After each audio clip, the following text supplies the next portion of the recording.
respirar, andar, sentir, equilibrar-se.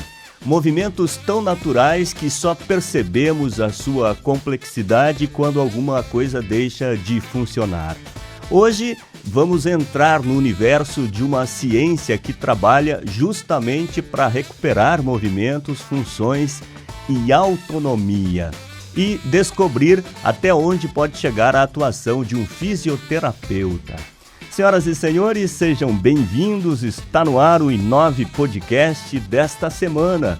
E a gente vai tratar desse assunto tão importante que é a fisioterapia, a osteopatia, aqui no nosso episódio. E nós temos a honra de receber aqui a Deise Monique, que é fisioterapeuta e osteopata. Eu quero te agradecer por você ter aceitado o nosso convite e dizer que é uma honra poder tratar com você, uma profissional de alto gabarito, de um assunto tão importante, que é a fisioterapia. Seja bem-vinda. Muito obrigada, eu que agradeço o convite e me sinto honrada de estar aqui com vocês. Então, a honra é toda nossa, né? Você está há quanto tempo nessa área? Olha, eu formei em 2006, então já faz aí alguns anos. Depois da fisioterapia convencional e buscando me encontrar, eu sempre eu queria resultados verdadeiros dentro da fisioterapia. E aí eu fui em busca da osteopatia e concluí a osteopatia em 2012. E aí veio inúmeros cursos com os bebês dentro da pediatria. E à medida que você vai fazendo cursos você quer mais. Sim. Porque vai aparecendo pacientes mais complexos e você quer resultado, porque a osteopatia ela traz resultado. E você quer ajudar todo mundo. O teu foco principal hoje são os bebês. Eu atendo o ser humano, porque eu tenho bastante bebês, mas em época de colheita e plantio, o que eu tenho de agricultor me pedindo socorro é enorme. Então, eu não consigo abandonar os adultos. E eu gosto de ajudar a pessoa que me busca, sabe? Então, eu não consigo abandonar os adultos. Entendo. Legal, perfeito. Eu acho que há décadas, talvez há 20 anos, 30 anos, eu olhando de fora, posso falar isso para você, que eu via o fisioterapeuta como um profissional, para dar uma remediada na situação e para entrar em cena, não como protagonista, mas como coadjuvante de uma ação médica. Eu acho que hoje, pelo menos na minha concepção, essa verdade é outra. Eu percebo assim, eu recebo muitos pacientes que sentem os sintomas, estão ali travados, que é o linguajar deles, né? E vêm para mim antes mesmo de ir para o médico, né? Porque dentro da medicina, às vezes, é o lado medicamentoso ou Sim. o cirúrgico, quando necessário, né? Então, e eles estão ali, às vezes, precisam de resultado, eu quero melhorar, então, muitas vezes, eles buscam tanto a fisioterapia convencional, mas elas acabam sendo muito mais indicadas para reabilitação. Sim. Mas também me procuram para tentar resolver um BO. Explica para quem está nos vendo, só para a gente introduzir assim, o tema, para a pessoa ficar mais, digamos, íntima com o tema, né? Para quem está nos assistindo. Qual é a diferença da fisioterapia convencional com a osteopatia? Então, a fisioterapia, ela vem com aquele olhar de reabilitar, né? Então, assim, tem várias áreas dentro da fisioterapia. Então, uma pessoa que ela está com um problema pulmonar, que ela está ali com uma insuficiência, algum tipo de problemas respiratórios, ela vai buscar o fisioterapeuta que trabalha nessa área pulmonar para reabilitar aquela situação que ela está. Uma pessoa que passou por uma cirurgia no sistema osteoarticular, né? Então, fez uma fratura, uma cirurgia de ligamento de joelho, tendão de tornozelo, alguma coisa, ela perde aquela movimentação. Então, ela vai para o fisioterapeuta que trabalha com isso para devolver movimento, devolver força, porque nesse processo de fratura ou de cirurgia, ela perde isso, né? Sim. E, então, dentro de todas essas áreas. Cardiorrespiratória, uma pessoa que passou por uma cirurgia cardíaca, enfim, ela precisa reabilitar para voltar à vida mais próxima do normal possível, né, com as condições dela. E dentro da osteopatia, nós olhamos o sintoma ou já uma patologia instalada, por exemplo, uma artrose ou uma hérnia de disco, como produto final de uma somatória de disfunções. Certo. Como se aquela área ela fosse uma área que está sofrendo há algum tempo já, porque existem disfunções ao redor. Então, nós, osteopatas, nós não vamos tratar o ponto da dor. Nós vamos fazer uma avaliação bem específica, buscando as zonas ao redor, dentro dos diferentes sistemas. O que seria isso, os diferentes sistemas? Até na parte visceral, nós vamos olhar. Existe uma capinha branca que recobre ali as vísceras, recobre os músculos, que seria a fáscia, que ela se prende nos ossos. Então, se a parte visceral, por exemplo, ela está toda tensionada, ela vai juntamente, como se fosse aqui, ó, né? Ela vai juntamente prender a articulação. Então, a gente olha tudo isso. A parte visceral, a parte muscular, a parte osteoarticular. O que não está trabalhando, o que está disfuncional, corrige com as técnicas específicas da osteopatia. Perfeito. Para que o produto final seja um corpo mais equilibrado, um corpo mais alinhado. Eu não gosto muito dessa palavra, mas as pessoas conseguem entender, mais alinhado. E aí, consequentemente, ele estando mais equilibrado, mais alinhado, os seus sistemas trabalhando normal, o produto final é um corpo sem dor, sem inflamação. Talvez você não goste de alinhado, porque o corpo humano é perfeitamente desalinhado. Né? E aí, é que quando a pessoa fala, eu vim aqui para você me colocar no lugar. Você já está no lugar, mas alguns micromovimentos que precisam ser ajustados. Isso. Mas a gente vai se aprofundar nisso tudo mais durante o episódio, tá? Mais uma vez, muito obrigado mesmo por você estar aqui. Senhoras e senhores, nós estamos aqui com a Deise Monique Duarte, né? Aqui no Inove Podcast desta semana, para a gente tratar desse assunto tão importante. Porque como eu falei no começo, às vezes o respirar é uma coisa tão natural, né? A gente nem sabe o que faz, e faz sem saber. Mas existe todo um mecanismo por trás disso. Existe. Se equilibrar é uma coisa que depende de uma ação nossa, mas ela é automática. E a gente só dá valor à fisioterapia quando perde essa funcionalidade, né? É bem comum.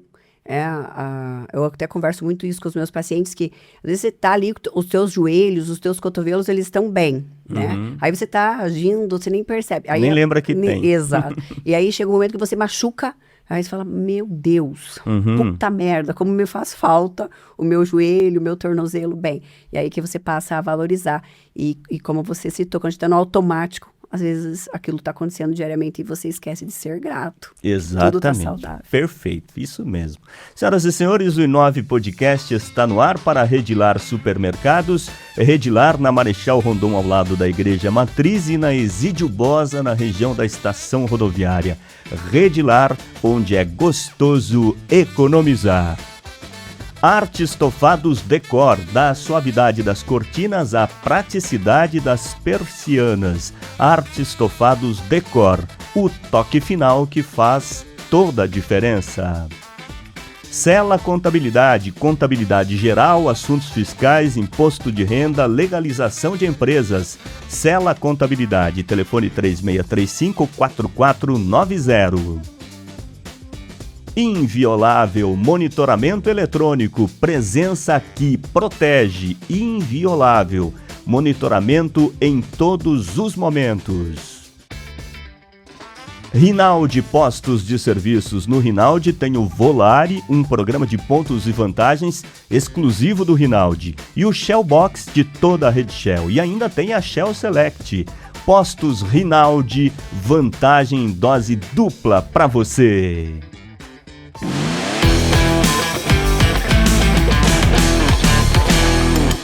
Então nós estamos aqui no Inove Podcast com a Deise Monique, fisioterapeuta, e a gente tem aqui digamos uma estrutura diferente aqui no nosso... Como é que chama isso daqui? Tudo aqui? Não é arquitetura, no design, né? Na decoração? Decoração. Decoração. A palavra tinha fugido. Ali nós temos lá no cantinho. Uma coluna vertebral. Uma coluna vertebral.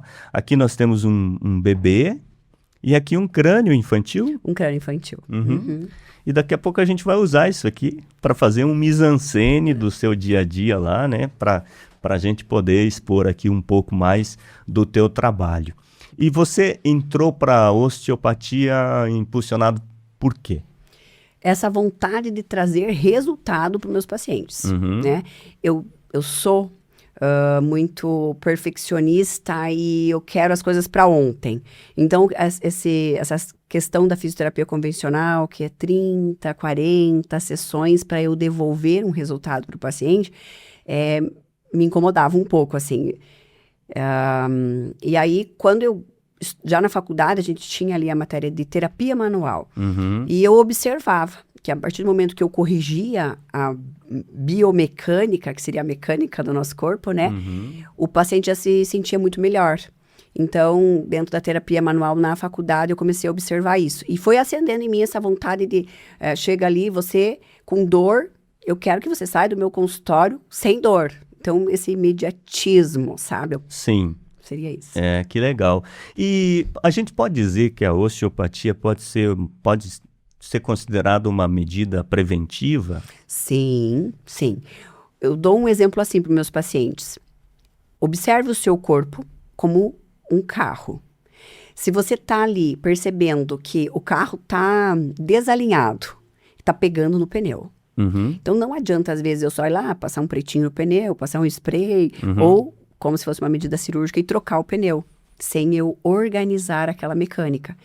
E nós estamos diariamente nos usando, né? Então, numa situação que você faz um entorse do tornozelo, os praticantes de esporte, se eu não organizo aquela mecânica, nossa biomecânica, quando eu coloco o meu corpo para trabalhar um pouco mais, eu vou fazer uma corrida, eu vou cavalgar, eu vou pro beach tênis, eu vou fazer uma luta, a musculação em si, eu estou exigindo mais daquela mecânica que às vezes está levemente desajustada. Então, você não chegou a se machucar, mas você está prestes a, se você não organizar. Sim.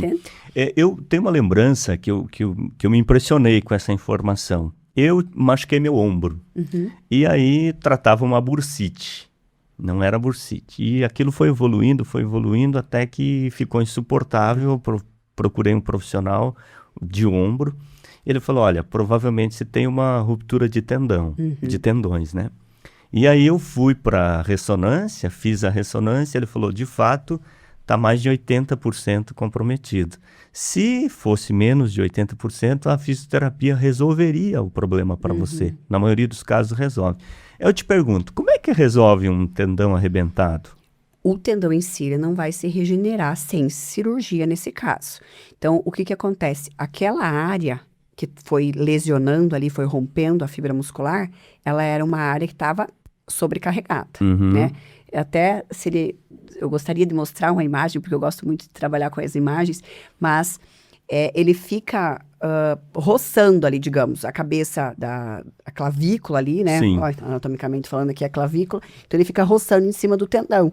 Então, quando nós organizamos com a osteopatia, eu vou observar se é essa cabeça do úmero que está para cima, a cabeça do ombro que está para cima, se é a clavícula que está para baixo. A gente vai tentar entender o que é que está pensando ali, né? Então, o que rompeu não se regenera mais, está rompido. As fibras foram soltando. Sim. No caso de uma bursite, de uma tendinite, alguma coisa, você vai fazer um trabalho para tirar a sobrecarga dali, né? Para aquela região deixar de estar em sofrimento. E você vai usar técnicas dentro da fisioterapia convencional anti-inflamatórias. Então, aí que a fisioterapia ajudaria, né? Ele deixaria de romper mais fibras. Entendo. Entendeu? Você viveria com uma ruptura parcial, o que é possível. Porém, se está mais de 80%, por mais que eu tire aquela sobrecarga local, é muito, 80% das fibras rompidas é muito. Então, não sei se você consegue viver É um dano muito grande, né? Isso, exato. Digamos que fica pouco... Sustentação, estabilidade. Isso mesmo. E esse diagnóstico, você usa imagem ou é no tato, na sensibilidade? Ambos. Como a osteopatia, que é a técnica que eu trabalho mais, né? Só trabalho com isso, mas eu tenho fisioterapeutas lá dentro do estúdio que trabalham com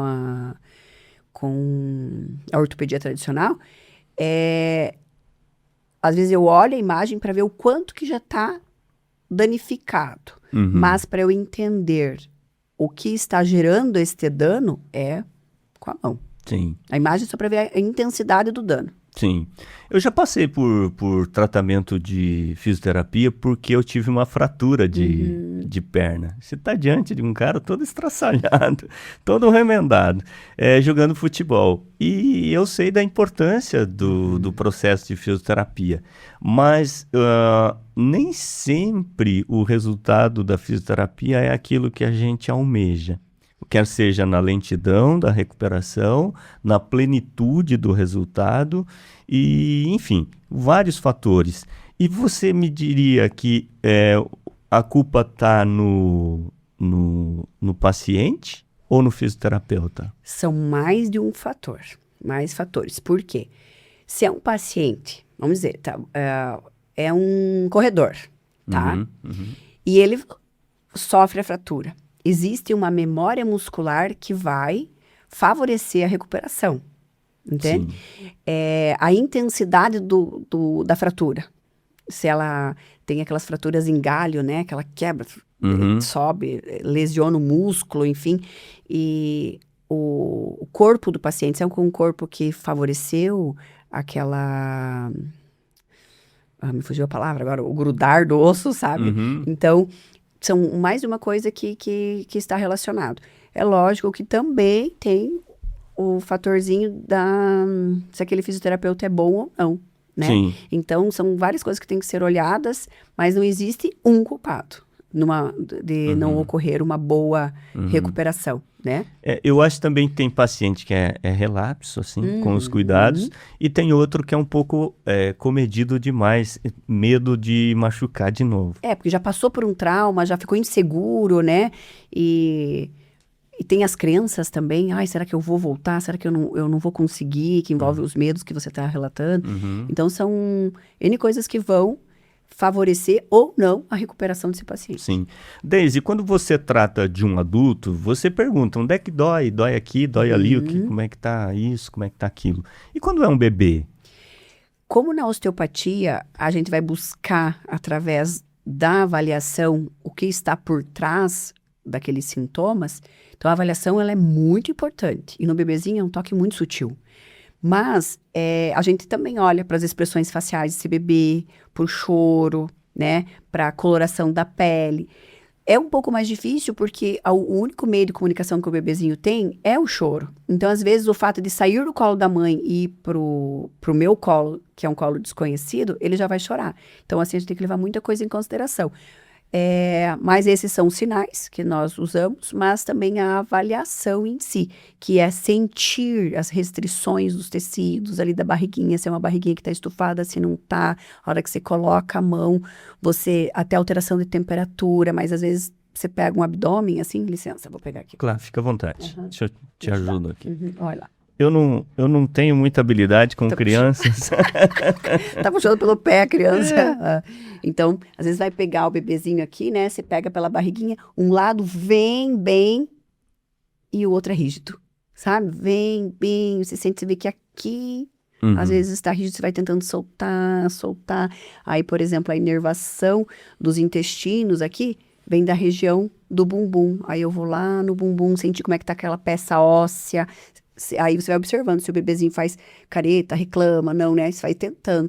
Aqui também, bem embaixo das costelinhas, tem o diafragma, que é o principal músculo respiratório, que está em cima ali da válvula, certo. Que é do estômago do esôfago para o estômago, tem as vísceras. Então, você pega ali, se solta, sente, vai observando aquele bebezinho. Mas você vai sentindo a restrição daquele músculo. Está muito restrito, está difícil de soltar, a inervação desse músculo sai da cervical. Aí eu vou lá na cervical. Então, tem que ter um conhecimento anatômico bem aprofundado e sentindo. Vai sentindo e vai soltando e vendo a resposta do bebê. Certo.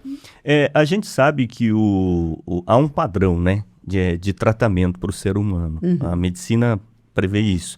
Mas aqui é muito individual, né? Muito, muito individual. Então, muitas vezes, a reação para o mesmo problema pode ser diferente. Exato. Eu posso ter 3 bebês, nós estamos falando de bebês, né? Ou 3 pacientes com hérnias de disco, lombar. Eu vou ter que avaliar cada um, porque, como eu falei no início, essa situação, a hérnia ou o refluxo, que seja, a queixa, Ele é o produto final. Mas o que está por trás de tudo isso? Então, às vezes, um bebezinho, ele vai ter um tipo de disfunção, outro. E os três com a mesma queixa. Perfeito. Bom, você manipulou um bebê de mentira, agora vamos ver você trabalhando lá com todo o amor e carinho com um bebê de verdade. Esse bebê chegou até mim com algo muito poderoso. Direção desde o início. A família entendeu algo que poucos entendem. Não é sobre esperar o problema aparecer. Não é sobre esperar o bebê ter dificuldade para evacuar, sobre o bebê ter refluxo e sofrer com tudo isso. É sobre prevenir, organizar e construir o desenvolvimento desde o começo. Prevenir sintomas. Enquanto muitos correm atrás de resolver, de diminuir os sintomas depois que eles já aparecem, eles escolheram começar antes. E o resultado? Um bebê com um sono melhor, um bebê mais organizado, um bebê passando por dias mais confortáveis, um bebê tranquilo, um bebê com desenvolvimento mais leve. Isso não é sorte, é decisão. São movimentos bem delicados, né? Bem delicadíssimo. Olhando assim, bom, tu só tá fazendo um carinho. E vai muito além disso, né? Meu Deus. E até, assim, tem que ter Ai, que eu posso dizer? A minha mão é uma mão pesada, então eu tenho que ter um controle, assim, para pegar aquele bebezinho, para sentir, sabe? E às vezes é mais leve ainda. Você vai, sente, segura, até que o corpo dele solta. Sabe? Então, são movimentos bem sutis mesmo nos bebês. Ali me passou a impressão de ser um cuidado mais preventivo, não é? Este bebê, a mãezinha tinha uma queixa.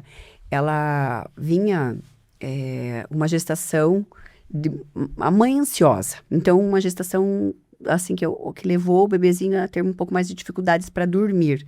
Então, esse bebezinho é a segunda filha daquela família. Então, como eu já tinha tratado a primeira, quando essa nasceu, que a mãe viu que o soninho dela era um sono muito leve, ela já levou para mim. Perfeito. Né? Então, porque o que acontece que é o olhar preventivo? É um bebezinho que estava, às vezes, todo tortinho lá dentro da barriga, né? Eles ficam, independente se é um bebê que está sentado ou um bebê que é pélvico, ou o contrário, que é cefálico, o bebê pélvico que tá de bundinha para mãe. Ele tá todo tortinho, né? A cabecinha, às vezes, toda inclinada dentro da placenta. Então, quando ele nasce, tem todo um trajeto que ele tem que seguir. Às vezes é feita uma tração. Então, se a gente perceber, olha a tração que é feita aqui no... né? E esses ossinhos, eles são ossinhos muito frageizinhos. Então, depende do jeito que é. A retirada do bebê na hora do parto... Às vezes, a gente não tem esse cuidado e nem o conhecimento de como pegar o bebê. Às vezes, o bebezinho fazendo assim com a cabeça. Então, são N coisas que podem favorecer esse bebezinho a ter algum tipo de sintoma. Então, nasceu, seria muito mais fácil. Nós teríamos muito menos sintomas como refluxo, até assimetrias do crânio, né? Se vocês verem aqui, tem um bebezinho que tá com essa faixinha, porque às vezes eles têm um leve torcicolo e os pais, eles nem percebem. É uma preferência que o bebezinho tem, ele gosta de dormir mais assim, só que é um pequeno torcicolo. E aí, às vezes, ele fica um tempão dormindo só do mesmo lado, aquele crânio achata ali, sabe? Porque a cabecinha vai crescer e um lado tem mais resistência. Aí cresce mais pelo outro. De repente, quando os pais olham ou levam para o pediatra, tá com um dismorfismo de crânio. Os médicos usam esse termo. Eu uso assimetria. E aí fica assim para sempre, né? Se não corrigir. Sim. Porque à medida que eles vão crescendo e criando habilidades, o corpo é muito inteligente. Então, ele vai deixando esse crânio mais rígido para proteger o cérebro, né? E aí, se os pais percebem tarde demais em que aquela cabecinha já está mais rígida... ou usa-se um capacetinho para corrigir isso, ou aí se for uma escola dos pais que fiquem com a cabecinha torta, também é. A osteopatia, osteopatia pediátrica, ela cresceu muito a partir de 2018 ali. Então, hoje nós sabemos, é uma amostra muito pequena ainda, porque são poucos anos, mas... que essa assimetria do crânio, às vezes ela vai levar uma orelha mais para frente que a outra, um olho mais fundo, aí disfunção ali de mordida, de septo nasal, porque não é só externo, né? Sim. É lá dentro também. Sim, perfeito. pais de primeira viagem cometem muitos erros do ponto de vista dos cuidados? Você sabe que eu acho que os pais de primeira viagem menos, Uhum. porque eles têm mais medo, eles querem mais conselhos, eles buscam mais informações. Eu percebo por mim, que eu tenho 3, né? Uhum. Que o meu primeiro, nossa, eu e o Diego, nós ficávamos os dois, acho que até quase um ano, nós dois demos banho na criança juntos. O Miguel, um pouquinho menos, que é o meu segundo filho. O Vicente, ele tomou banho de banheiro de banheira, uma vez. No segundo banho, eu falei pro Di, coloca a camisa e dá banho no chuveiro mesmo. Uhum. O Vicente já teve que tomar banho sozinho, praticamente. Então, à medida que a gente vai tendo mais filhos, acho que a gente vai ficando mais confiante e falar, é assim mesmo. E os pais de outrora, aqueles lá de antigamente, provavelmente, por conta de crenças, cometiam muitos erros. Muitos, coitadinhos. Apesar que ainda tem pessoas que fazem isso, colocar uma moeda no umbigo da criança, sabe? Uhum. Amarravam ele super. Eu falo, meu Deus, hoje a gente coloca os bebezinhos assim, caiu o umbigo, você já pode deixar de barriguinha para baixo para ele tentar fazer força aqui para ganhar controle de pescoço. Os mais antigos, né, eles ficavam enroladinho, bem enroladinho. Eu acho que fiquei 40 dias Preso. enfaixado, né? Ficavam, né? Eu acho. Eu acho que da nossa geração, eu sou mais velho que você, mas da nossa geração, assim, não muito, né? Da nossa geração para baixo, eu acho, para trás de nós, mais velhos que nós, eu acho que sim, sofriam muito, né? Nesse sentido. Não querer deixar o bebê no chão, porque tá frio. E hoje, para eles ganharem habilidades, quanto mais no chão, melhor. É lógico que tem que ter os cuidados, né? Mas deixar que a criança explore aquilo mais rápido, ela vai se desenvolver. Sim. No contraponto daquele bebê que você estava atendendo ali mais preventivamente, nós temos aqui um vídeo, uma imagem de uma UTI neonatal.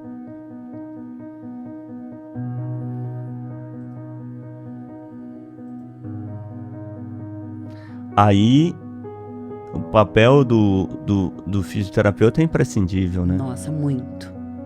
O que aconteceria se a criança ficasse ali sem se movimentar? Tudo depende da idade que essa criança tem, né? Mas ela precisa de muito estímulo. Ó, você veja a quantidade de estímulos que ela dá de levantar, às vezes de sucção, resposta. Então, um bebezinho que muitas vezes não é tratado precocemente, tendo as suas disfunções, né? Ele pode ter atraso no seu desenvolvimento. Certo. Aí, então, nesse caso, é uma ação imprescindível, né? É uma questão de sobrevida, né? Sim. É emocionante, né? É um trabalho muito bonito, né? É lindo. E dentro da osteopatia, muitas vezes a gente atende também bebês dentro da UTIs para estimular esses bebezinhos a ter uma resposta mais rápida nesse desenvolvimento, uma autorregulação. Sim. A gente aprendeu com o advento da pandemia que a fisioterapia vai muito além da recuperação de uma fratura, né? Sim. Tem fisioterapia para o assoalho pélvico, né? Que pouca gente sabe, que é muito necessário. Muito. Para alguns tipos de patologia. A fisioterapia pulmonar, né? Que foi o que a pandemia nos entregou. E salvou muitas pessoas, né? Isso. Nós temos imagem aqui de um bebê, eu acredito que seja uma fisioterapia pulmonar. Eu queria que você me corrigisse se eu estiver errado. Ai, que docinho. Isso daí o que é? Ai, não vai machucar? Machuca, eu acho, né? Porque imagina se eu tava falando para você. Eu não sei se realmente o vídeo mostra a intensidade. Mas aí ela tava tentando recuperar o bebezinho que acho que tava com uma parada. Ah, sim. Aí era forte, né? Aí é um caso extremo, né? Mas você vê que é meio fortinho, ele é bem pequenininho, mas ele precisava de um estímulo, acho que pra ter a volta. Você veja a força que ele faz para respirar, tá vendo? Olha o diafragma dele. Nossa, por ser ainda em formação ali, faz um movimento brusco. Brusco, né? É para ter uma resposta. Eu acho bem forte. Né? É um bebezinho de UTI. Então, eu, como não trabalho na UTI, não posso afirmar, assim, com propriedade, mas acho forte. mas para ele ter uma resposta. Mas deu boa, eu acho. Deu.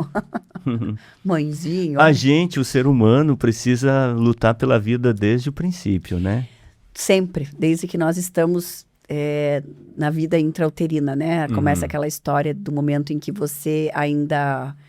No momento que nós éramos um espermatozoide, nós ainda ganhamos aquela corrida, aí para entrar, para ser fecundado, aí você passar por todo o processo de vida intrauterina, o próprio parto. Existem teorias que o momento do parto ele é um momento de quase morte. Sim.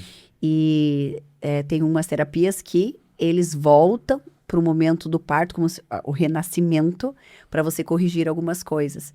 E aí, todas as fases que a gente passa de desenvolvimento. Né? E por mais que tenha um profissional qualificado, como a gente viu ali, especialista naquilo, o bebê precisava ali fazer a parte dele, né? Sim. Mesmo sendo um bebê. Porque se ele se entrega ali... Se ele não é difícil de falar de um bebezinho e não se esforçar, mas o corpo precisa reagir. É o sistema nervoso autônomo simpático, que é o sistema de luta ou fuga. Então, ela dá os estímulos ali e o corpinho tem que reagir. Porque ele sabe instintamente que precisa reagir, né? Exatamente. Então, gente, está muito legal falar com você, estou aprendendo bastante. Espero que as pessoas que estão nos assistindo também estejam aprendendo com a Deise Monique, a nossa convidada de hoje, falando de osteopatia, fisioterapia aqui no Inove Podcast para Redilar Supermercados. Redilar com 2 endereços, um deles na Marechal Rondon, pertinho da Igreja Matriz, e a outra unidade na Exídio Bosa, na região da Estação Rodoviária. Redilar, onde é gostoso economizar. Arte Estofados Decor, da suavidade das cortinas à praticidade das persianas. Arte Estofados Decor, o toque final que a sua casa merece. Sela Contabilidade, assuntos fiscais, imposto de renda, legalização de empresas. Sela Contabilidade, telefone 3635-4490. Inove Podcast para Inviolável, monitoramento eletrônico. Presença que protege. Inviolável, monitoramento atento em todos os momentos. E Rinaldi Postos de Serviços. No Rinaldi tem o Volare, exclusivo dos postos Rinaldi, e o Shell Box da Rede Shell. São vantagens em dose dupla para você que gosta de pontuar e, consequentemente, economizar. No Rinaldi também tem a Shell Select. Rinaldi Postos de Serviços aqui no nosso Inove Podcast, hoje com a Deise Monique. Nós temos aqui um crânio infantil, porque ela é uma osteopata que trabalha sobretudo com crianças, né? Eu senti de você que, apesar de você falar que não é o foco único o público infantil, na primeira infância ali, mas eu acho que é a sua preferência, né? Olha, eu adoro mesmo, mas assim, eu não posso dizer pra você que eu não gosto de tratar os adultos, sabe? Sim. Porque eu me sinto muito grata, eu sou muito feliz em entregar resultado. E aí, quando os pacientes vêm, que eles saem dizendo assim, estou bem, obrigada, eu recebo muitos presentes, eu sou a coisa mais deliciosa, assim, quando o paciente chega lá para mim com, não é um pedido de presente, hein? É um agradecimento. Mas se acontecer, você adoro. Divide com a gente. Sabe, de trazer assim, recebo desde galinha, pedaço de carne, flores, bombom.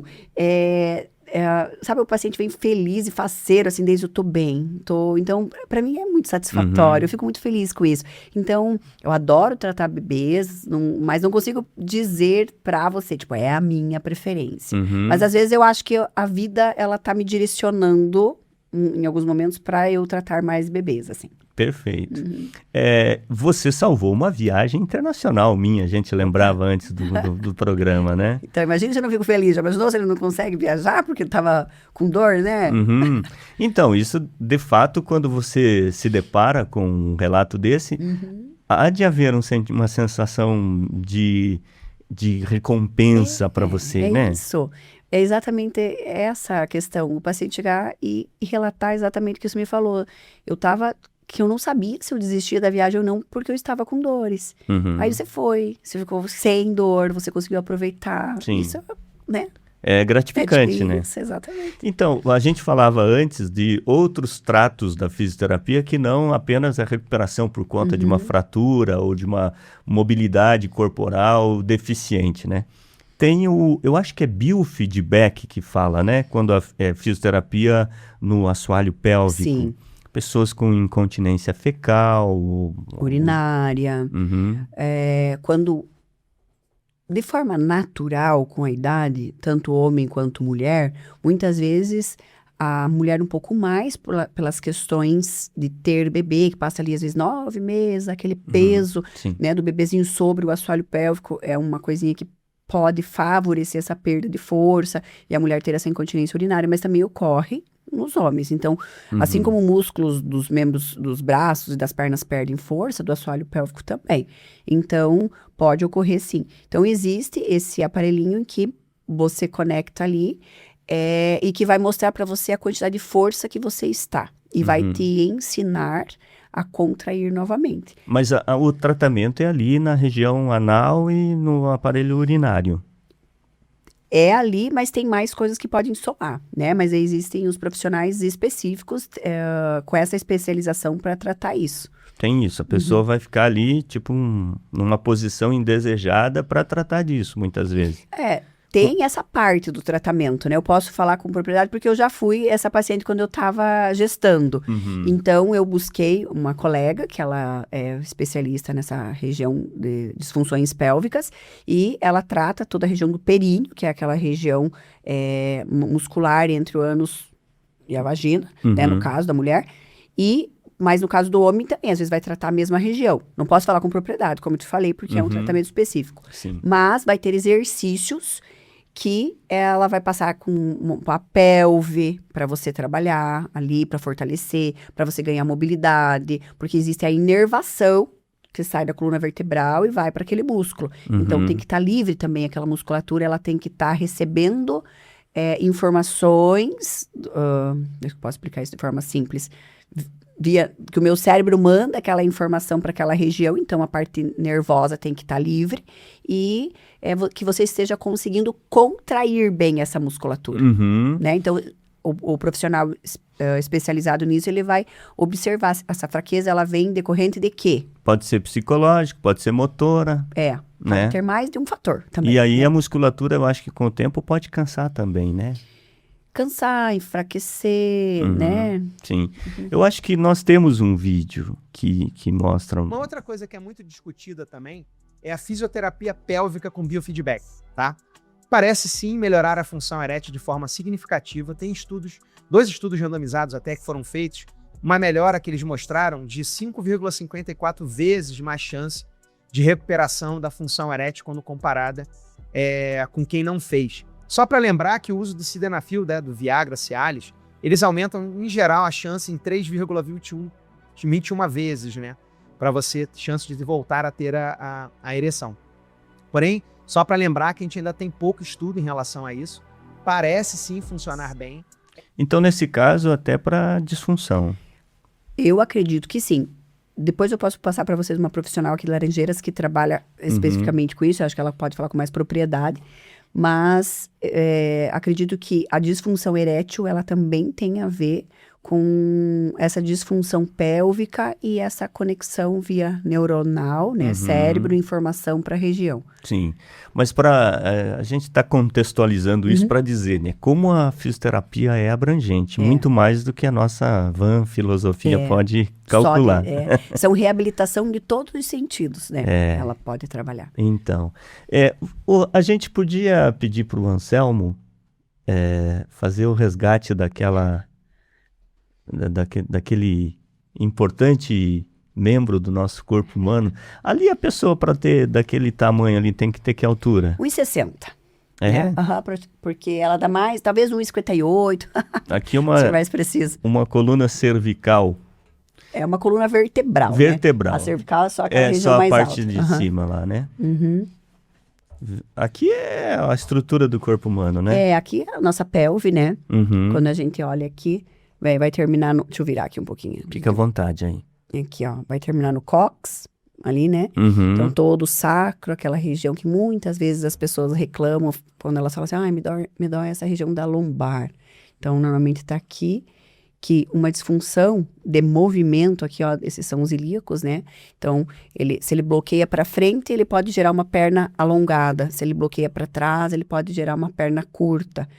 E a região da lombar, torácica, a cervical, e aqui são os nervinhos, né? Então, se a gente tem uma disfunção aqui nessa parte osteoarticular, que ela pince uma dessas inervações, então a gente pode ter dor local, no trajeto dessa inervação, Sim. ou lá onde ela inerva, né? Uhum. Então, o famoso ciático, ele sai daqui, ó, L4, L5, S1, S2 e 3. Sai esses ramos, vem aqui na região do meio do bumbum, que ele forma aí uma única rama, né, mais grossa, e ele desce no posterior da coxa, lá atrás do joelho ele vai bifurcar de novo e vai descer com várias ramas. Então, quando uma pessoa tem uma ciatalgia, ela pode ter ou bloqueio na região onde ele se origina ou no trajeto. Sim, e é isso que a gente perfeito. tem que investigar. E é muito complexo para você não cuidar disso aqui, né? Muito. Essa é a nossa estrutura, né? Que tipo de lesão aqui causa tetraplegia, por exemplo?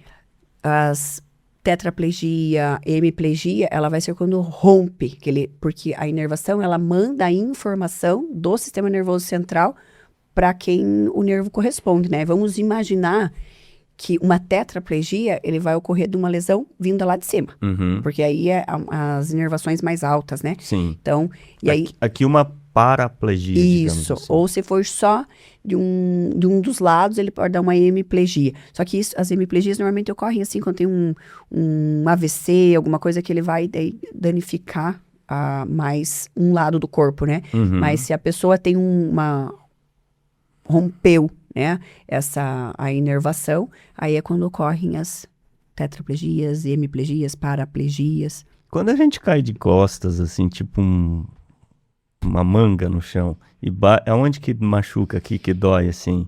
Que bate bem o cóccix, é bem aqui, ó. É na pontinha bem na aqui. pontinha. E daí você veja que ele já é meio curvadinho, né? Aham. Aí se você cai, ele... Nossa, tem pessoas que fraturam o cóccix, é uma dor insuportável, eles relatam. Então, aí até para corrigir é muito difícil. E aí, não corrigindo bem, o que a pessoa pode ficar? Eu já peguei casos em que uma paciente, ela caiu de moto e bateu o cóccix no meio-fio. Então, além dela ter uma dor insuportável, esse cóccix estando com a pontinha bem para cima, ele ficava pinçando as inervações do intestino. Ela tinha uma vontade de evacuar constante. Aí, não é todo osteopata que faz isso, mas existe uma técnica interna. Então, o paciente, ele assina um termo de consentimento e você tem que, através anal, você tem que puxar essa pontinha para cá. Entendi. Muitas vezes a gente tenta fazer por fora mesmo, né? Só que às vezes você tá muito para dentro, você não consegue pegar a pontinha do cóccix. Sim. Entende? E aí a gente vai tentando ali, porque ele é um ossinho bem, se é um paciente às vezes que tem mais magro, assim, que eu consigo acessar, e às vezes eu vou puxando até que descomprime o que tá aqui, né? Se não é por via retal mesmo. Você tem que, ali, você pede para que ele faça um estímulo de tosse, né? Um estímulo de tosse, e Perfeito. é na hora. Uhum. Eu já peguei 2 casos assim, que a paciente, quando ela veio para mim por indicação, e aí eu falei, olha, então você vai ter que assinar esse termo, na sessão que vem, ela falou, não, eu já vim preparada, eu não aguento mais de dor, não aguento. Então eu já vim informada que isso ia acontecer, já assino o termo, tudo, e na hora que você faz a técnica, na expressão facial dela, você percebe assim que já aliviou, sabe? Eu imagino que o toque disso aqui na parede do intestino leve a informação de que tem fezes Isso. aqui. E por isso a pessoa tem a vontade falsa de evacuação. Né? Ela falou assim, parece que todo tempo eu tô com a necessidade, assim, que parece que eu preciso soltar um pum, ou que eu preciso evacuar.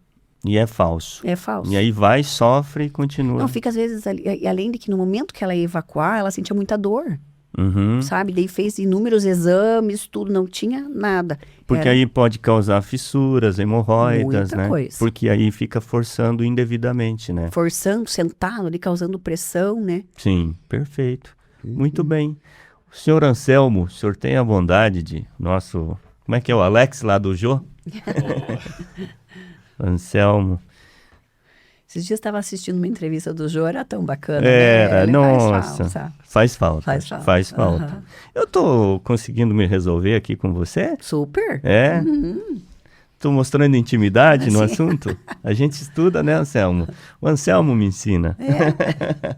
Mas é interessante que seria talvez a curiosidade também das pessoas que estão assistindo, né? Essas perguntas, essas coisas. Então, Eu acho assim, quando o entrevistador ele quer se aprofundar demais e mostrar para o entrevistado que ele sabe do assunto, deixa a entrevista engessada e chata. É verdade. Ele tem que saber, assim, numa profundeza apenas necessário para que ele consiga extrair do entrevistado, sabe? Eu acho que é o que a gente procura saber. Ter as dúvidas que a pessoa que está assistindo Também teria. né? E aí eu acho que flui legal. Com certeza. E é claro que uma boa escolha, como a que a gente fez desta vez, também faz a diferença, né? Obrigada. Profissional que sabe do que está falando, que tem conhecimento e eu acho que, acima de tudo, gosta do que faz, né? Eu adoro. Porque a sua profissão é uma profissão muito envolta à questão do amor, né? Sim. Ao próximo. E é muito interessante que o fato de colocar a mão num corpo, no momento que você está ali, aquele corpo, muitas vezes, ele precisa falar. Uhum. À medida que eu vou tratando o paciente ali, no corpo mesmo, de repente aquele paciente ele começa a trazer informações da vida dele que está ali presa. Sim. Né? Então, muitas vezes as dores físicas, elas também estão correlacionadas às dores emocionais. Sim. Então, teve momentos assim na minha carreira que eu colocava a mão no paciente e ele começava a me contar coisas assim. Eu falava, tá, o que eu faço com todas essas informações? E eu fui estudar, ela é conhecida como Nova Medicina Germânica, e que estuda as leis biológicas do corpo. Então, o que ocorre, às vezes, no momento em que o paciente sofre um conflito, e o que aciona no corpo dele no momento daquele conflito, e na fase pós-conflitual ou até na fase ativa do conflito, de que forma aquele corpo responde. Perfeito. E aí, é bem interessante que você está ali tratando e o paciente começa a trazer outras informações e você, através daquelas informações, você vai fazendo perguntas, você vai direcionando e aí tem uma resposta em relação aos sintomas que ele te trouxe muito melhor. Às vezes a dor não é física, é emocional. Tem bastante. O corpo físico respondendo por uma dor emocional. Então, se a gente não acessa isso, muitas vezes, se não dá liberdade para aquele corpo falar, aquela pessoa falar, você pode fazer a técnica que for, ele não vai melhorar. Aí você dá liberdade para ele falar, você vai junto, através de tudo que a gente estudou, né? As formas de abordar aquilo, como trabalhar, encaminhar às vezes para outro profissional. A resposta é bem mais positiva. Eu diria que a psicologia trabalhando de mãos dadas com a fisioterapia, nesse caso. Né? Perfeito. Tem muitos cursos hoje que a gente faz que abordam este lado, né? Mas chega um momento assim que nós, como fisioterapeutas, mesmo com esses cursos, você não consegue mais trabalhar, que passa da minha profissão, né? Então, você tem que falar, olha... Mas quando você mostra essa expertise, ela não foi adquirida no banco da faculdade, né? Não. É a vivência, né? É a vivência. E hoje, dentro desses cursos que a gente faz, traz muito isso, sabe? Formas de você estar ajudando esse paciente com esse lado emocional. Eu acho que os idosos, eles carecem mais dessa escuta, né? É isso. Os idosos, eles precisam, às vezes, da escuta. Né? Você permite, você dá... Eu sou muito boa nisso, porque eu falo, eu adoro, eu sou bem conversadeirinha. Eu notei. E aí, você dá ouvido para eles, você vai questionando, você vai perguntando, você coloca se à disposição. Nossa, eles trazem um resultado maravilhoso. Eu vou te mostrar um exemplo de um fisioterapeuta que ele é, acho que movido mais pela empatia do que qualquer outra coisa. Ele trabalha na fisioterapia no modelo com os idosos, né? É um fisioterapeuta geriatra, digamos assim. Vamos ver? Me sinto tão amado, isso faz bem ao coração da gente quando tem alguém pra dividir um grande amor. Ele tem milhares de seguidores. Amanhã, se você chegou, uma ótica perfeita de amor, uma ponte sobre um rio de dor. Na minha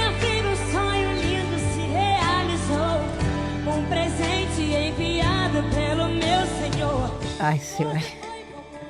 Então você observa, né, que ele tá em diferentes locais. Sim. Então é uma fisioterapia domiciliar. É. E isso é bem desafiador, porque muitas vezes foi a família que chamou o profissional para atender aquele paciente que precisa de recuperação. Só que às vezes o velhinho, ele não tá afim, entendeu? Uhum. E aí ele briga mesmo. Então esse profissional aí tem que, nossa, Tirar o chapéu. tirar o chapéu, porque tem que estar bem o tempo inteiro, porque ele vai sofrer aquilo. Você viu quantos beliscão ele levou ali pro chão do cabelo? Uhum. E até coisas piores, né? É. Então, tem que ter muita jogo de cintura, né? Tem um caso que eu me envolvi muito com a família toda. Ele, na época eu dava aulas de pilates e ele foi para mim. E eu vou até citar o nome dele, porque eu me envolvi muito, era o senhor Barcelos. Uhum.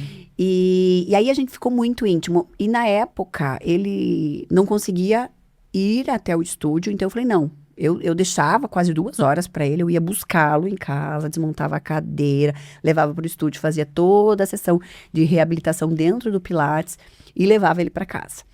E aí, nossa, eu fiquei muito envolvida com toda a família. Chegou um momento que ele foi para mim pro Pilates e eu peguei no pé dele, tava muito gelado. E eu falei, não, tem uma coisa errada. Eu ergui lá até o joelho, aquela perna tava esbranquiçada. Eu falei, não, tem uma coisa errada. Quando eu subi um pouco mais a calça dele, aquele joelho tava vermelho, grande. Eu falei, não, vamos ter que ir pro hospital. Não quero.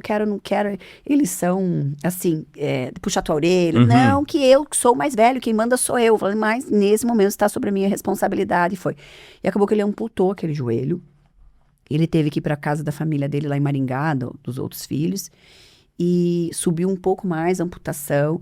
Mas todo esse período, eu fiquei acompanhando, falando com a família. E há pouco tempo, há uns 2 anos, ele foi a óbito.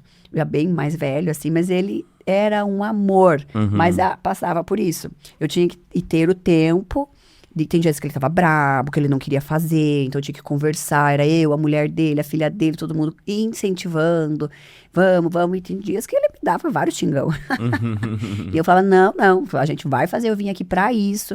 Então, nesse período que ele ficou amputado, eu atendi ele em casa. Sim. Mas eu tinha que ter o tempo pra tomar o café com a dona Terezinha, que era a esposa dele, e conversávamos, e eu adorava aquilo, né? Mas é um momento como é que eu posso dizer, um horário que você tira ali, que é para aquele paciente, e você vai de coração aberto. Sim.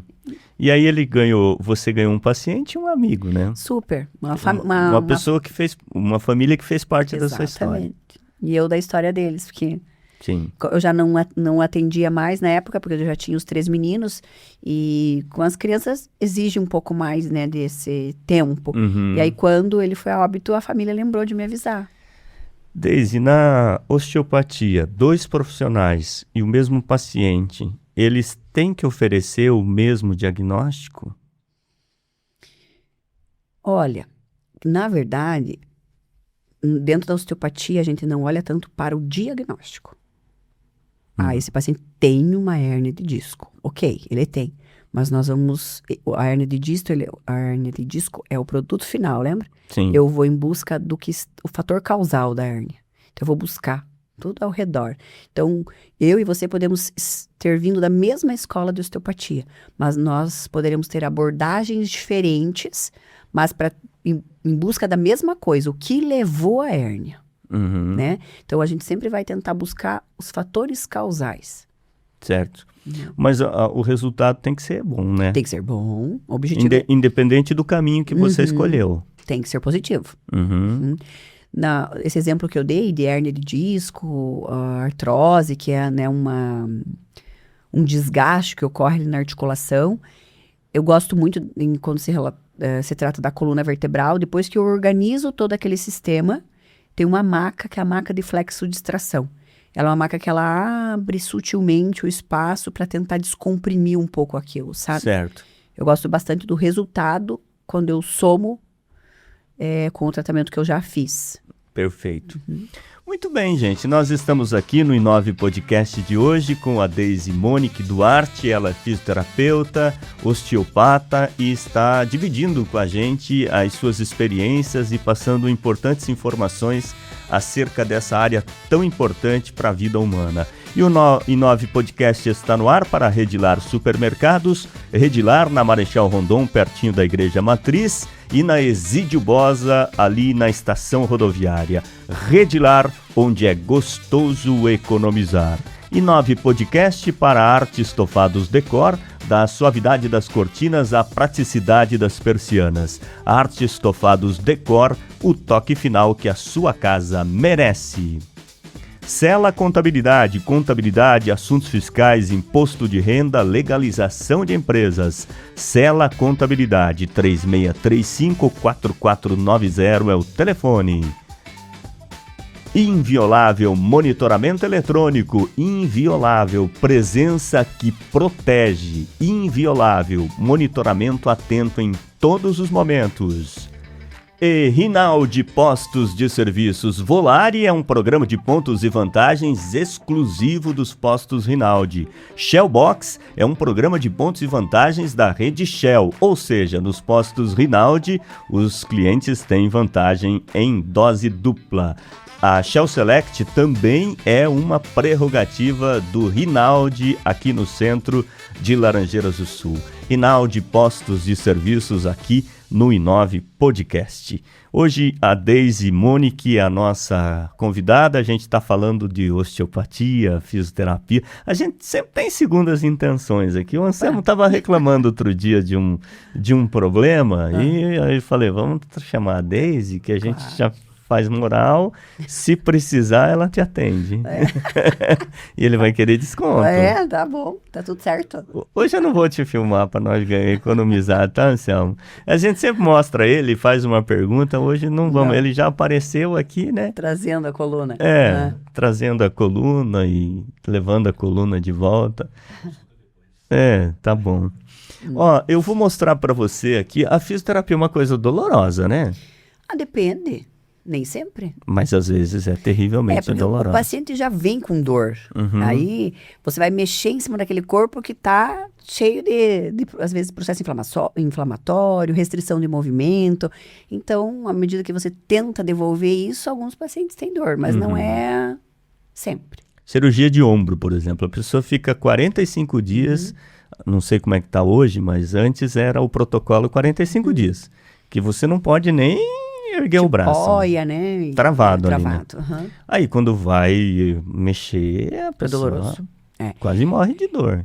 Eu até falei para um paciente esses dias que ela estava com dor, mas não era a quantidade que tinha rompido de fibras ali, não era, vamos dizer assim, que teria que ir para a cirurgia. Mas ela estava, eu preferia ir porque eu sabendo que eu tenho essa quantidade de fibras rompidas, eu tenho medo. Eu falo, então esteja preparada, porque pós-cirúrgico de ombro, a gente até fala que é o complexo articular do ombro, porque o ombro em si, ele envolve a clavícula, a própria articulação do ombro e a escápula. Então, quando você fica ali uns dias com tipoia, toda essa região, ela fica sem movimento. E aí depois eu vou ter que devolver movimento, lubrificar aquela musculatura ali, que é um local com bastante músculos, ela fica paradinha, vou ter que devolver essa função muscular. Então, a articulação do ombro, ela é uma articulação mais dolorosa, sim. Ali tem um complexo chamado manguito rotador, não tem? Tem. Porque o ombro, veja, né, que o braço da gente, o joelho faz aquele movimento para frente e para trás. Para os lados, não, né? Rotação, não. Faz, um pouquinho. Um pouquinho, né? Mas limitado, né? O ombro é uma loucura, né? É rotação interna, rotação externa, elevação, e a escápula lá atrás, né? Ela tem que fazer a adução, ela deprime um pouco, então são bastante movimentos mesmo. E o manguito rotador faz o quê? Ele são 3 músculos que eles estão relacionados à elevação do braço. Só que, por exemplo, até 90 graus, o deltoide, que é o músculo lateral, ele trabalha. A partir de 90 é desses 3 músculos que se chamam manguito rotador. Então, quando ele rompe, é aquele paciente que você pede assim, eleva o braço, aí ele vem até aqui, a partir daqui ele começa a fazer assim, né? E além do que gera dor, porque ele perdeu totalmente a estabilidade ali aqueles músculos faziam. Ah, eu fiz a cirurgia. O meu braço não operado levanta bem até o outro não. Não. Tem uma angulação restrita ali. Nem sempre é assim, né? Nem sempre. Às vezes a gente consegue reparar 100% do movimento, Uhum. né? Mas aí envolve mais de um fator, como a gente falou no início. Sim. Olha como dói às vezes a fisioterapia. O Neymar, vou te mostrar.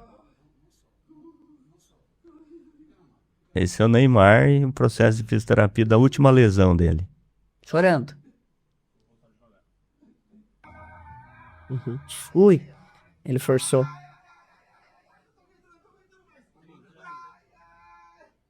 Ele não tá chorando, ele tá urrando Aham.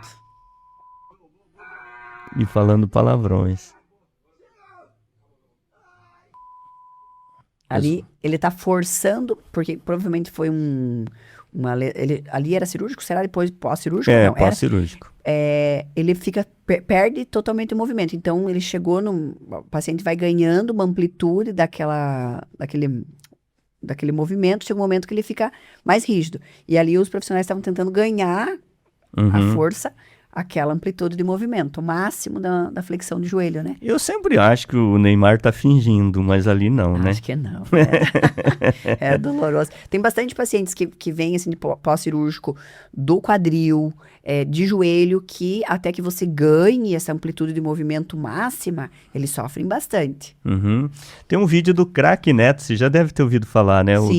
da TV, Sim. falando do Neymar. Você pega um bife, pega um alcatra que eu gosto, pega um garfo, aí você pega o garfo e passa só em cima do bife assim, não sai umas tirinhas? São umas tirinhas pequenininhas?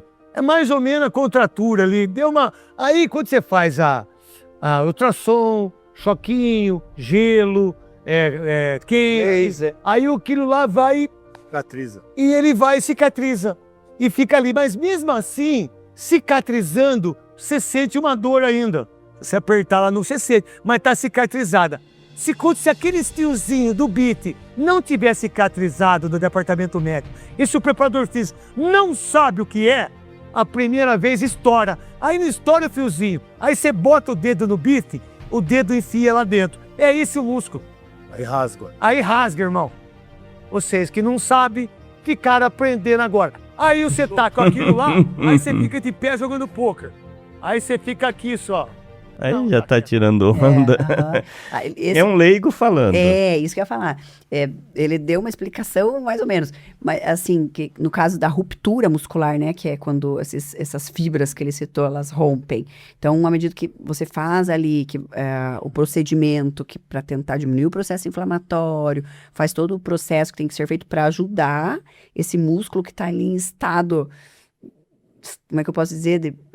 Estiramento, ele saia daquele estado. Com o olhar osteopático, nós vamos olhar um pouco mais a fundo. Como é que está a pelve? Como é que está a articulação ali, onde a musculatura nasce? Porque ela tem um ponto que ela se origina e onde que ela se insere. Então, a gente tem que olhar os dois pontos, não só o meio, o ventre do músculo. Tem um estiramento, depois, durante o tratamento, provavelmente há uma atrofia daquilo. Atrofia, eu acho que atrofia é quando ele perde a força. Ele perde o... Não, pois por ele ficar paradinho ali. Ah, tá, entendi. Daí por isso que você tem que recuperar a força, né? Isso sim, porque daí aquela região, ela ficou danificada, digamos, né? Então, você tem que recuperar primeiro e depois ganhando elasticidade, força, dando todo um passo a passo. Porque se você exigir de novo daquilo sem que ela tenha se reparado totalmente, aí vai acontecer isso que ele falou, de romper mais, ou aquelas que estavam em estado de recuperação voltar em estado de lesão. Sim. Hoje não mais, mas outrora tinha uma contenda muito grande da fisioterapia com os massagistas, né? Que muito massagista agia como... Ainda tem, né? Eu acho que tem. Mas antes foi pior, né? Que acontecia? No momento da sessão de fisioterapia, tinha muito profissional que ficava ali só massageando. Ou até fazendo uma liberação daquele músculo, daquela articulação. E no olhar do paciente, era uma massagem. Acontece comigo, às vezes eles falam assim, vou levar lá, você faz uma massagem? Eu falo, olha, não é uma massagem, é uma técnica manual, mas que a gente vai buscar onde estão as restrições de movimento e fazer todo um entendimento do que está por trás daquilo. Mas existiu E ainda tem, não só massagistas, mas outros profissionais, às vezes da área da educação física, que acabam se comportando como fisioterapeutas, né? Então, assim, olhando para aquele olhar de reabilitação, sem ter um passo a passo certinho para reabilitar aquilo. Então, o profissional da fisioterapia ficava um pouco chateado, talvez, porque ia para um massagista e o massagista às vezes estava lá massageando um músculo que ainda não estava no estado, que estava no estado de lesão. Certo. E piorava aquela situação. O né? que seria ideal? A massagem, uma massagem relaxante. Olha, a massagem, ela tem propriedades maravilhosas quando se trata disso que você falou, de relaxar. Eu adoro, por exemplo, esses dias eu no beach tennis me machuquei, mas senti a perna, eu fui para o osteopata primeiro, organizei a minha biomecânica e depois eu fui para uma profissional que eu gosto também para ela fazer uma massagem relaxante com pedras quentes. Porque aí somaria muito, porque a minha biomecânica estava organizada, a massagem ela entra ali para relaxar a minha musculatura. Um dia muito cansativo, um dia que eu exigi muito do meu corpo. Você vai lá e ganha uma massagem, é delicioso, né? Toda a vida, né? O toque, né? Isso. A massagem, ela é, digamos, um carinho, né? Um acarinhamento. Isso, porque igual essa que eu te falei das pedras quentes, ela vai com força e a pedra tá fervendo. Só que ela vai com esse olhar de permitir se relaxar, de ganhar esse momento para você, né? Sim. O massagista mais famoso do Brasil chama-se Valtinho do Ipanema. Não conheço. Nunca ouviu falar. Não. Ele é de Ferraz de Vasconcelos, em São Paulo, e ele recebe pacientes de todo o Brasil. Então. E aí ele tem um mantra que é: fulano, a Deise veio de Laranjeiras do Sul, no Paraná, relaxar com o Valtinho. Eu vou te apresentar o Valtinho. Não dói nada com ele. Mesmo tomando banho hoje, há 2 dias aí dentro. Você tá bem? Tô bem. Vamos aguentar o cacete. Tenho sorte que chegou um livro novo hoje. Chegou livro novo hoje.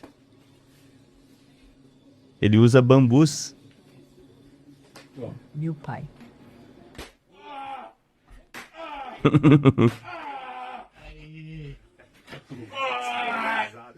Me mudar, me tira. Negociar. Ele chama o paciente de filhotinho. Ó, pra você ver que não tem nem muito conhecimento, né? Ele tá soltando uma musculatura e falando que tá soltando um nervo. Sem julgamento. Tudo Sim. Os taços, metatarso. Ó, o soco pode gritar. Pode gritar, o salão é tudo seu. Vamos lá.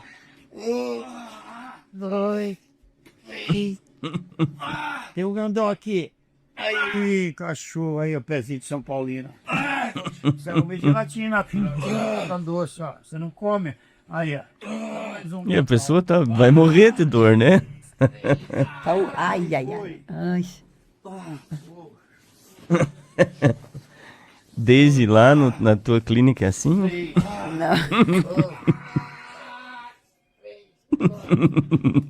Mas não tá fora não, tá? Não tá fora. O desgosto também não tá usando, né? Bom.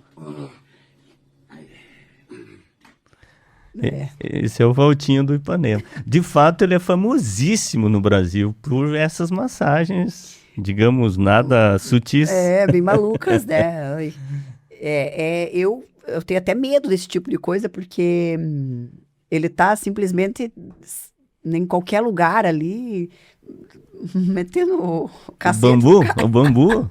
É bambu. É um bambu, entende? Então, assim, não, tem pacientes que chegam para mim com muita dor. Então, assim, quando eu faço o toque com as mãos, eles já sentem muita dor, né? E você imagina você dar uma bambuzada daquela no paciente. Então, mas você faz uma técnica que eu tenho medo, e que eu já passei por ela contigo, que é a manipulação cervical. Cervical, Que é aquela quebradinha no pescoço. Aquilo lá não é perigoso? Olha que pergunta maravilhosa, adorei essa. O que acontece? Quando você pega o paciente, né? Tomara que dê para ver aqui. Vamos ver se elas conseguem filmar. Ele vai mostrar. Você não vai ver aqui, mas as pessoas em casa vão ver. Então, assim, ó. A cervical, ela tem as vértebras ali, uma embaixo da outra, como a gente viu na coluna. E vamos imaginar que o paciente ele vire bem para um lado e para outro não. Então, eu vou soltar toda aquela musculatura envolvida para aquela região que está toda tensionada, ela liberar. Vou palpando, vou tateandinho aqui, se ela consegue fazer para cima e para baixo, para as laterais. E aí, eu sinto uma restrição de movimento e eu vou até onde a cabeça não vira mais. Quando chega aqui, a amplitude, ela é grandinho, porque eu vou até onde aguenta, né? Onde eu sinto a restrição. Porém, quando eu chego ali, ó, é muito curto e muito rápido. É aqui, ó. Sabe? Então, não é uma coisa igual a gente via nos filmes lá do Van Damme, que ele vai virar a cabeça e vai... Não, eu chego ali até onde eu sinto que não vai mais e é aqui, ó. É curto. É curto. Curto, muito curto. E muito rápido para que aquele músculo que está recebendo a informação via sistema nervoso central, que está duro, quando eu faço rápido, ele corta aquela informação. Mas assim, não corre o risco de lesionar. O que acontece? Na osteopatia, a gente estuda muito detalhadamente. Na minha escola, a gente teve um final de semana, que seria sexta, sábado e domingo, só bem da base do crânio, que é C1 e C0, que é esse ossinho aqui. Deixa eu pegar a cabecinha do crâniozinho aqui que tá. Que seria esse ossinho aqui com a primeira vértebra, que ela nem é uma vértebra clássica, ela entra aqui dentro. Perfeito, né? perfeito. Então, você passa o final de semana inteiro estudando só quem vasculariza, que músculo que nasce ali, que movimento, micromovimentos aquilo ali faz. Aí tem vai C2, C3, todas as vértebras cervicais. E aí você estuda uma por uma que movimento aquilo faz, quem passa, que inervação nasce ali, que quem vasculariza aquela região. Então é muito sutil e tem que entender o que está fazendo. Sim. Existem outros profissionais que já saiu na mídia e tal, que foram lá manipular aquela cervical e que o paciente sofreu um AVC, que o paciente... Acho que foi isso que eu vi. Que tinha sofrido um AVC. E aí fica tetraplégico, né? Se romper o nervo, né? Mas teve pessoas que... Anselmo, você pega minha coluna ali de novo, por favor? Eu vou te mostrar aqui enquanto isso. Eu vou te mostrar, o cara foi fazer isso no barbeiro. Eu vi esse vídeo. Você viu? Mas olha, vamos lá comigo. A primera vista todo parece un masaje normal, está en la barbería, pero vean lo que va a pasar en este momento. Olha lá. Ustedes no lo creen, pero eso es algo súper frecuente. La gente tiene esa costumbre de ir con sobadores, de ir con quiroprácticos, de ir con alfabiotistas y dejarse manipular. Ele vai perder o movimento Aunque no braço. En este video, que lo hace es un supuesto barbero, pues ahí están las consecuencias. Eso puede pasar con cualquier manipulación del cuello. No dejen que les toquen el cuello, no dejen que les truenen el cuello. E aí ele deu água pro paciente. No deben de tronarse el cuello. Então se pueden lastimar las arterias que van você al veja a cerebro movimentação y do quedarse braço como dele, él, né? con una Possivelmente que va a ele dejar pegou consecuencias para toda la vida. pinçou a inervação daquele membro superior esquerdo, que ele já encolheu. Então, quando ele pinçou, quando ele fez aquele movimento exagerado que pegou a inervação que nascia ali daquela região, o paciente o cliente dele já automaticamente encolheu o braço, porque aí foi essa resposta que deu. Então, você quer que a gente te alcance? A gente vai lá para você demonstrar melhor, né? E para vocês entenderem ali quanto essa pergunta é muito importante. De fato. Eu já ouvi amigos médicos criticarem assim. Ó, se vocês observarem aqui, ó, essa aqui é essa partinha aqui vermelha é uma mais pertinho. Para você não fugir do microfone. Tá. Ó, se vocês observarem aqui, isso aqui é a vascularização, é a artéria vertebral. Então ela vem aqui em toda a lateral, quando ela chega aqui em cima, ela faz uma curvinha, aí ela adentra o crânio, lá formando ou mudando o nome das artérias que vascularizam esse crânio. Então, se eu pegar a cabeça do paciente e fazer um movimento muito brusco, muito amplo, eu posso comprimir essa artéria que vai prejudicar a vascularização para o meu crânio, né? E que pode dar esses tipos de tonturas e mal-estar, enfim. Porém, também, do jeito que aconteceu ali naquele vídeo, ele pinçar a inervação que sai aqui da cervical e passa e vai para o membro superior. Então, possivelmente isso que aconteceu. Então, ele pode prejudicar tanto a parte vascular quanto a parte neural, né? Então, tem que ter um cuidado e saber o que está fazendo. Tem que procurar o profissional. Profissional, exatamente. Aquilo ali começa pelo barbeiro que não tá na função dele, né? Não tinha que fazer aqui, não tinha nem que pegar no pescoço de ninguém, né? E muito menos se o paciente se permitir, né? Mas eu vou contar uma coisa pra você. Ele ainda é meu paciente, mas teve um paciente que chegou pra mim com muita dor, e eu comecei a mexer naquele pescoço, e eu vi que ele tava suando. Mas eu nem cheguei a manipular, né? Eu tava sentindo ali, e ele tava suando. E aí, eu pedi pra ele sentar, e eu vi que ele inclinava para um lado. Eu pedi pra ele sorrir, ele sorriu só um lado. Falei, nós temos que ir pro hospital. Não quero. Eu falei, nós temos que ir pro hospital. Ele estava tendo um acidente vascular. Eu acredito que sim. E daí ele pediu pra eu ligar para um médico. O médico falou assim, ele tá com uma crise de labirintite. Eu falei, não está. Ele tá aqui comigo, eu tô vendo, é só um lado do rosto dele. Aí consegui ligar para um amigo da família e tal, e ele foi pra Cascavel. Aí ele fez inúmeros exames. Mas assim, foi pro neuro, não encontraram nada, até porque ele não teve mais nada. E aí eu fiquei extremamente, porque aquele paciente estava nas minhas mãos, né? Sim. Eu fiquei muito preocupada. Eu lembro que era meia-noite, eu estava acordada, pensando, mandei mensagem, falei, tá normal, tô investigando e não acho nada. E eu levei, na época, eu estava fazendo um curso extra lá, e eu levei esse caso para o curso. Aí nós, juntos, entre profissionais, a gente entendeu que, possivelmente, ele tinha algum êmbolozinho, uma coisa de gordura ali, que quando ele já veio para mim com muita dor e suando, e dor de cabeça, quando eu comecei a manipular devagar, esse êmbolozinho andou, e aí, né, que pegou aquela parte cerebral que gerou todo aquele sintoma. E como eu ajudei, no caso, aquele êmbolozinho andar e ir embora. Talvez uma trombofilia ele tivesse também. É um trombozinho, né? O que exatamente mas que alguma coisa tinha sim. Então, no olhar dos meus colegas, né, ali a gente entendeu que talvez eu até ajudei ele a não ter uma situação pior. Entende? Provavelmente, se fosse fora dali, ele ia negligenciar. Não sei se negligenciar este paciente, porque ele é bem esclarecido, ele ia buscar, né? Mas talvez eu ajudei esse êmbolozinho a passar e permitir que o crânio dele voltasse a vascularizar. Então, que ele não tivesse uma situação pior. Que ele não ficasse com sequelas daquilo, exato. Né? A fisioterapia, ela também leva as pessoas para uma questão do amor. Quer ver? Eu vou te mostrar aqui, ó. Não trago o seu amor de volta, mas trato o seu joelho para correr atrás dele. Essa é uma mensagem bonita, né? Bonita. E a gente devolve para o paciente uma qualidade de vida, né? Então, tem bastante pacientes assim que se machucam na corrida, aí vem ali bem, ai meu Deus, tô triste, porque eu não vou conseguir mais correr. Calma, vamos olhar para isso. Outros vêm assim e falam, Daisy, o que eu não posso mais fazer? Eu falo, não, mas o meu objetivo é fazer com que você faça tudo que você gosta.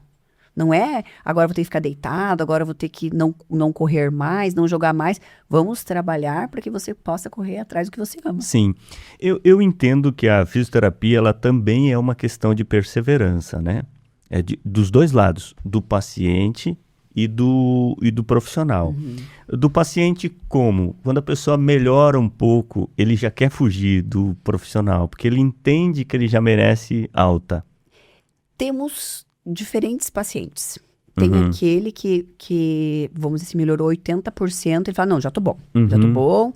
E tem aquele que às vezes tá 100% já. E quer mais. E ele fala, não, mas viu, se eu sentir tal coisa, eu volto. Eu falo, claro, vamos continuar. Vamos até que você se sinta muito seguro de voltar para todas as suas atividades. Mas tem aquele que realmente, às vezes tá com muita dor, vai ali, a gente faz... eu gosto sempre do retorno. Eu faço sessão e retorno porque eu quero saber exatamente o quanto aquele paciente melhorou. E mais, às vezes eu corrijo, é como se eu iniciasse um processo de limpeza. Eu corrijo aquele corpo, o corpo se auto-reorganiza, se autorregula até um ponto, mas ainda tem coisas para corrigir. Entende? Perfeito. Então eu gosto desse retorno para eu ver o que tem ainda para corrigir. Tem muitos pacientes que vêm ali, eu deixo 1 hora igual para o retorno, e às vezes você vai ali 30 minutos e fala, tá tudo certo. Então, uma sessão foi significativa, né? Deu bom. Mas tem aqueles que não. Então, existem diferentes tipos de pacientes, né? E do outro lado, da perspectiva do profissional, eu entendo que ele precisa ter perseverança quando ele pega um caso de uma criança que nasceu, por exemplo, com um problema que não tem solução, mas tem melhora na qualidade de vida dela. ele vai trabalhar paliativamente para dar muitas vezes, diminuta melhora. Aquilo é eu vejo assim, de uma perseverança, você tá ali e a gente que tá de fora vê que não tem melhora alguma, mas os pais conseguem pegar no mínimo o suficiente para manter a esperança. Exato, são pequenos ajustes que aquele corpo passa. Vou dar um exemplo assim de um paciente que ele tem paralisia cerebral e a mãe percebe que quando ele vai para osteopatia, ele arranja um pouco menos os dentes durante o sono. Ele tem um sono de melhor qualidade.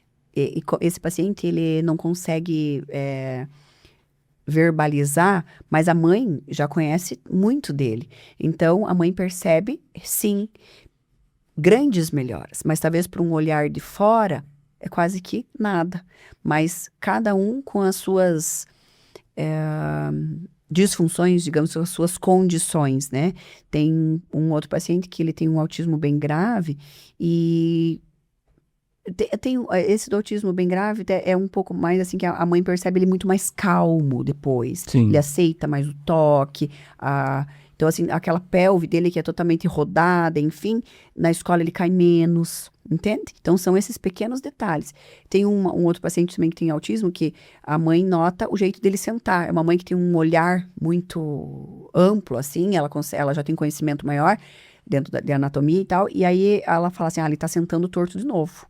Então, ela leva pra mim, né? E esse pacientinho também, ele reclama de dor no pescoço. Então, do jeitinho dele, ele sabe verbalizar, se comunicar com a mãe. E a mãe entende que ele tá com aquela dor. A gente corrige, num olhar de fora, talvez não vai perceber grande diferença. Mas no dia a dia, aquela família percebe. E eu acho que também é da natureza humana aprimorar os sentidos, né? Sim, muito. Ontem eu estava num campeonato de jiu-jitsu com os meus filhos e é um esporte muito inclusivo. E daí tinha um atleta com deficiência visual. Aí o outro foi vendado para lutar com ele. Só que quando você via a luta, os sentidos daquele com a deficiência visual, você não tem noção a luta que foi. Eu fiquei boca aberta.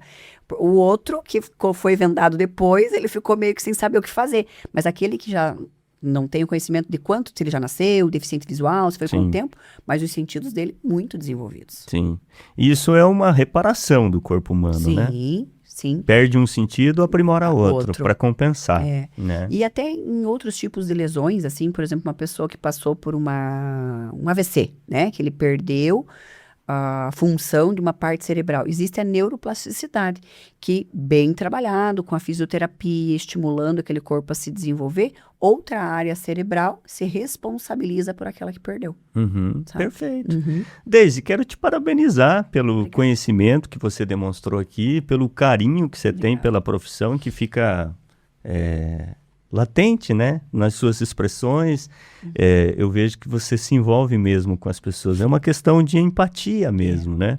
Então, eu acho que o profissional da fisioterapia é um profissional já meio que versado para empatia, né? Sim. Porque está ali trabalhando o paciente naquele momento de debilidade, muitas vezes além da física, emocional também.